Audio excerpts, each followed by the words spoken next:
un autre élément très important.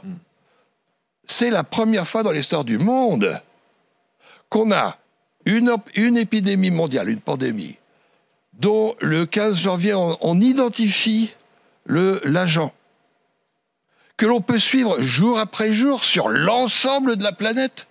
Ben, comment est-ce que vous voulez avoir une attitude cohérente partout? Il n'y a pas de modèle. C'est la première fois que ça arrive. Alors justement, quand on suit cette épidémie, cette pandémie, il y a des choses qui surprennent et pour l'instant, j'ai l'impression qu'on n'a pas de réponse. Par exemple, pourquoi il y a plus de morts dans tel pays par rapport à un autre, alors que finalement, les mesures semblent être à peu près les mêmes prises partout? Alors moi, je pense qu'il faut renverser votre proposition. Allez-y. Hein? Moi, je crois d'abord qu'il faut identifier les faits. Ensuite, les interprétations, pour les avoir, il faut une étude scientifique. C'est pas en 3 minutes qu'on va les avoir. Hein? Par contre, c'est vrai qu'on est, mais ça, c'est pas la première fois, parce que pendant la grippe espagnole, par exemple, hein, vous savez, on a quand même un modèle qui est la grippe espagnole. La grippe espagnole, 1917-1920, 70 millions de morts, 5% de la population mondiale. L'équivalent aujourd'hui, c'est 350. Hein? Donc, c'est pas une plaisanterie du tout.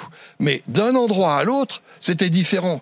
Par exemple, une étude très intéressante, c'est la flotte française de Méditerranée, qui était, je me souviens bien, avec 11 localisations différentes, des temporalités et des mortalités totalement différentes.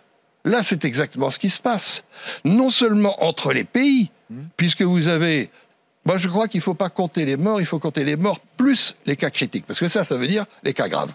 Hein? Les cas graves, c'est 15% en Italie et c'est grosso modo 1,5% en Scandinavie.